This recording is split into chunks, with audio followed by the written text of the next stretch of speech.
የአውሮፓ ቻምፒየንስ ሊግ የሩብ ፍጻሜ ጨዋታ ትላንትና ተደርጓል። ሳንቲያጎ ቤርናቢው ላይ ሪያል ማድሪድን ከአርሰናል ያገናኘው ጨዋታ በአርሰናል አሸናፊነት ተጠናቋል 2-1 በሆነ ውጤት። ቪኒ ጁኒየር 76ኛው ደቂቃ ላይ ሪያል ማድሪድን የመጽናኛ ግብ ያስቆጠረ ተጫዋች ነው። ቀደም ብሎ ቡካዮ ሳካ 65ኛው ደቂቃ ላይ ግብ አስቆጥሮ ነበር እና በ76ኛው ደቂቃ አቻ መሆን ችለው ነበር ሁለቱ ክለቦች። ከዛ ቀደም ብሎ ግን ቡካዮ ሳካ ፍጹም ቅጣት ምት አምክኗል። በጨዋታው የተገኘችውን ፍጹም ቅጣት ምት ማርቲኔሊ 90ኛው ደቂቃ ተጠናቆ በተጨማሪ 5 ደቂቃ ላይ 93ኛው ደቂቃ ላይ ግብ አስቆጥሮ አርሰናል ጨዋታውን 2-1 በሆነ ውጤት አሸንፏል። በድምር ውጤት አርሰናል ሪያል ማድሪድን 5-1 በሆነ ውጤት አሸንፎ ለግማሽ ፍጻሜ ደርሷል። ይሄ ሆነው ደግሞ ከ16 ዓመታት ጥበቃ በኋላ ነው አርሰናል ወደ ግማሽ ፍጻሜ ማለፉን ያረጋገጠው። በምሽቱ ጨዋታ ሪያል ማድሪድ 18 የግብ ሙከራዎችን አድርጎ ነበር። ከነዛ ውስጥ 3 ኢላማቸውን የጠበቁ እንደነበሩ አይተናል። 67 በመቶ የኳስ ቁጥጥር ብልጫ የነበረውም ባለሜዳው ሪያል ማድሪድ ነበር። እንግዲህ ከሜዳም እንደነው ከጨዋታው አስቀድሞ ከሜዳው ውጪ የነበሩ ብዙ ማዋከቦች ብዙ የአርሰናልን ተጫዋቾች ጫናው ለመክተት የሚደረጉ እንቅስቃሴዎች ነበሩ። አርሰናል ግን በትላንትናው ጨዋታ በስነ ልቦና የተሻለው ክለብ እንደነበር አይተናል። በምሽቱ ጨዋታ በሜዳ ላይ እንቅስቃሴ አርሰናል 11 ሙከራዎችን ነው በተጋጣሚው ሪያል ማድሪድ ላይ ያደረገው። ከነዛ ውስጥ 6 ኢላማቸውን የጠበቁ ነበሩና አጥቂ የሌለው ክለብ ለዛውም ተፈጥሯዊ 9 ቁጥር ቦታ ላይ የሚጫወት ተጫዋች የሌለው ክለብ በዚህ ደረጃ ጥራት ያላቸውን ከተጋጣሚው እጅግ አስፈሪ ከሆኑ የአጥቂ ክፍል ካለው ከተጋጣሚ የተሻለ የግብ ሙከራን ያደረገው ኢላማውን በጠበቀ መልኩ አርሰናል የአጥቂ መስመር ተጫዋቾች ነበሩ ትላንትና ያደረጉት። ጨዋታውን በመቆጣጠርም የተሻለው ክለብ የነበረው አርሰናል ነው። ሁለቱ ክለቦች 2005-6 የውድድር ዘመን ላይ እንደዚሁ በጥሎ ማለፍ በአውሮፓ መድረክ በአውሮፓ ቻምፒየንስ ሊግ ተገናኝተው ነበርና ያኔም በወቅቱ ሳንቲያጎ ቤርናቢው ላይ አርሰናል አሸንፎ ነበር 1-0 ውጤት እንደምናስታውሰው አድማጮች።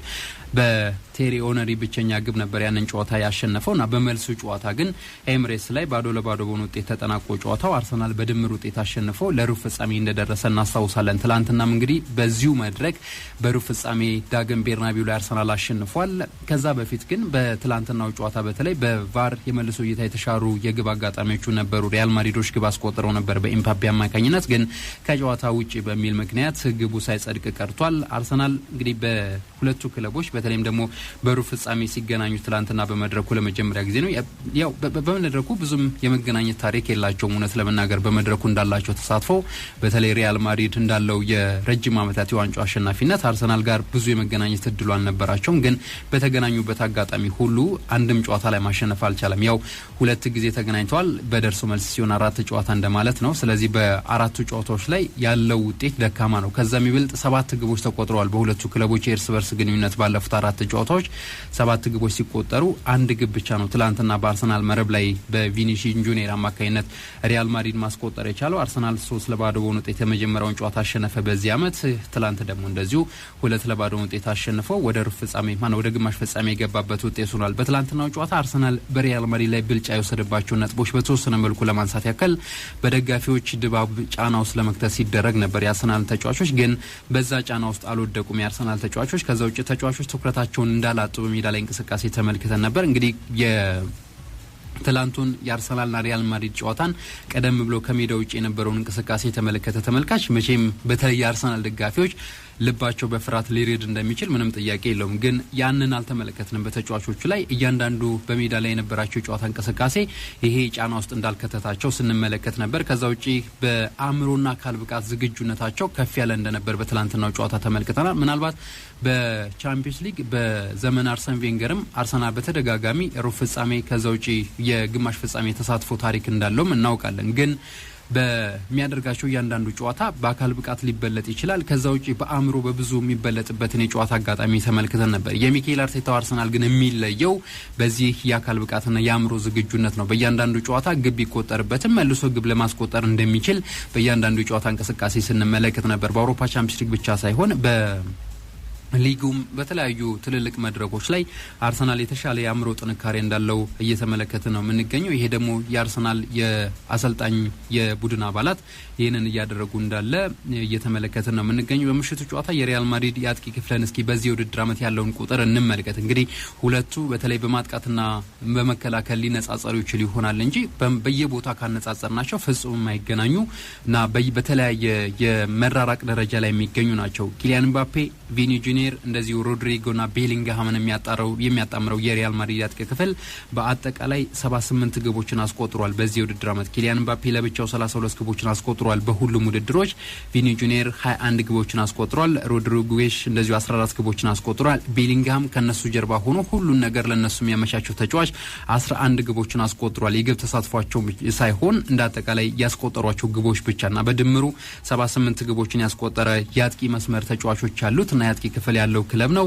አርሰናልን በዚህ ውድድር ዓመት ከተመለከትን ጉዳት ላይ የሚገኘው ካይ ሃቨርት ነው ብዙ ግቦችን ያስቆጠረው ተጫዋች 9 ግቦችን ነው እሱ የሚያስቆጠረው። ምናልባት መጨረሻ ላይ ካለው ከቤሊንግሃም ትንሽ ግብ ካስቆጠረው ከሪያል ማድሪድ አጥቂ ክፍል ተጫዋቾች እንኳን በ3 ያነሰ ግብ ተሳትፎ ነው በ2 ግቦች ያነሰ ተሳትፎ ነው ያለው ከቤሊንግሃም። ካይ ሃቨርት የአርሰናል ትልቁ ግብ አስቆጣሪ ወይ ደግሞ የዚህ ውድድር ዓመት ብዙ ግቦችን ያስቆጠረ ተጫዋች። ከዛ ውጪ ማርቲኔሊ 6 አለው። ሜሪኖ እንደዚሁ ቡካዮ ሳካ 6 ግቦችን ያስቆጠሩ ተጫዋቾች ናቸው። በዚህ ውድድር ዓመት ትሮሳርድ ነው 5 ግቦችን በማስቆጠር ከነሱ ተከትሎ ያለው።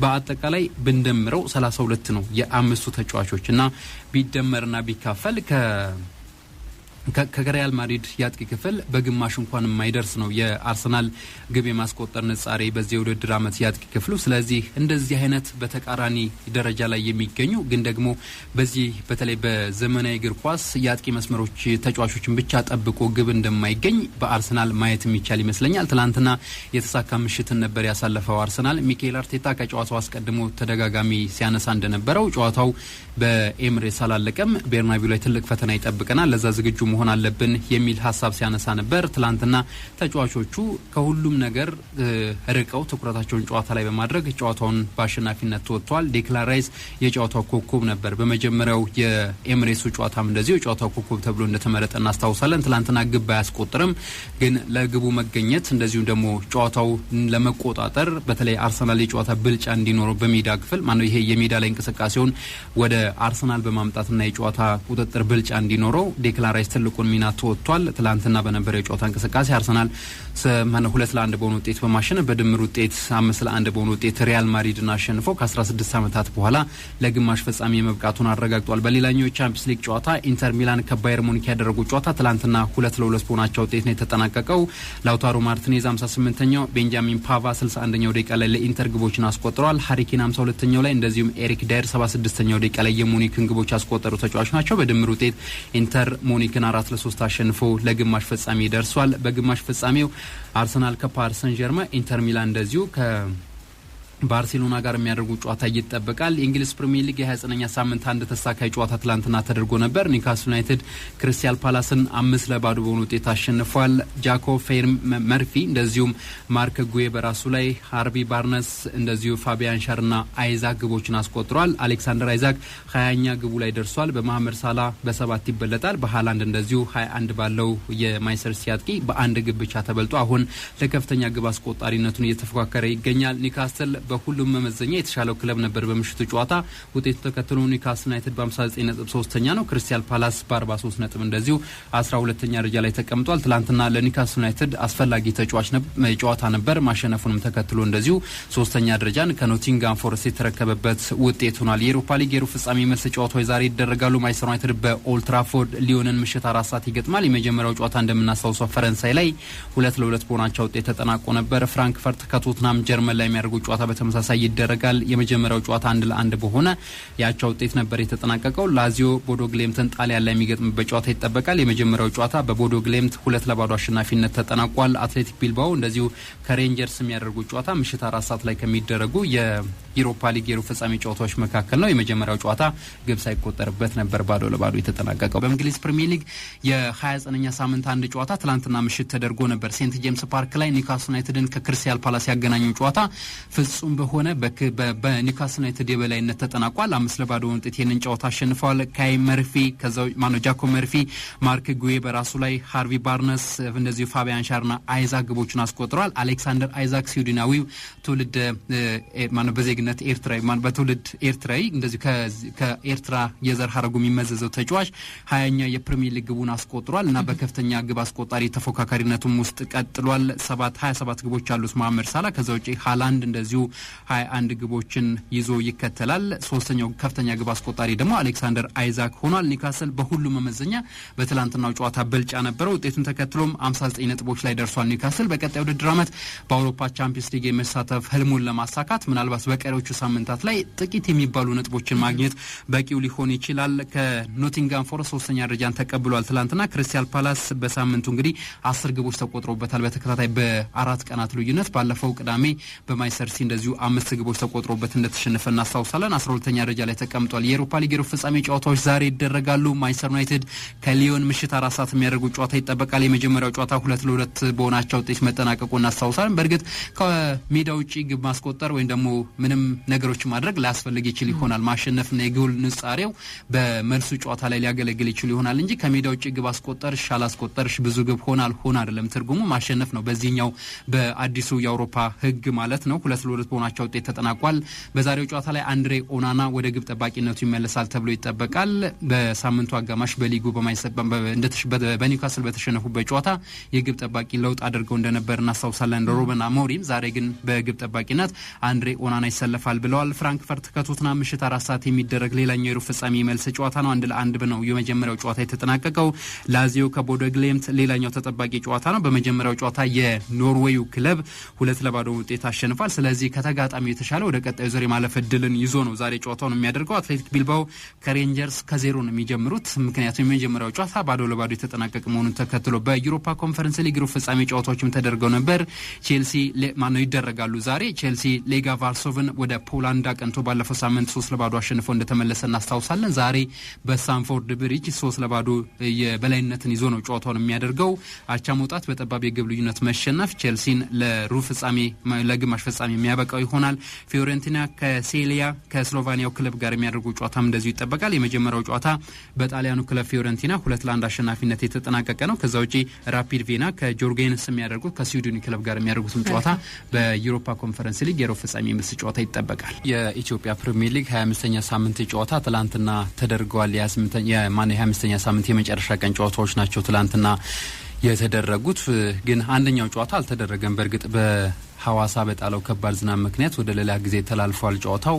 ትላንትና ኢትዮጵያ መድን ከአዳማ ከተማ ያደረጉት የቀን 9 ሰዓቱ ጨዋታ በኢትዮጵያ መድን አሸናፊነት ተጠናቋል። 3-1 በሆነ ውጤት ኢትዮጵያ መድን ይሄንን ጨዋታ አሸንፏል። ብዙ ትርጉሞች ነበሩት ለሁለቱም ክለቦች የዚህ ጨዋታን ማሸነፍ እና ትላንትና የተሳካለት ኢትዮጵያ መድን ነው። በእርግጥ ከጨዋታው አስቀድሞም እንዲሁ እንደው ትንቢያዎች ሲሰጡ ለኢትዮጵያ መድን ቅድመ ግምቱ ይሰጥ ነበር አሸናፊነቱ። ምክንያቱም ኢትዮጵያ መድን ዘንድሮ በሊጉ ያሳያለው እንቅስቃሴ በጣም አመርቂና አስደሳች ከመሆኑ ጋር ተያይዞና ጠንካራ ከመሆኑ ጋር ተያይዞ እንዳጠቃላይ እንደ ቡድን በዛ በተቃራኒው ደግሞ አዳማ ከተማ የወረደ ክለብ ወይም ደግሞ ይሄ ምንድነው ካለፉት ጊዜያት በብቃትም በብዙ ነገሮችም ወርዶ እየተመለከት ነው ያለው ክለብ ነው።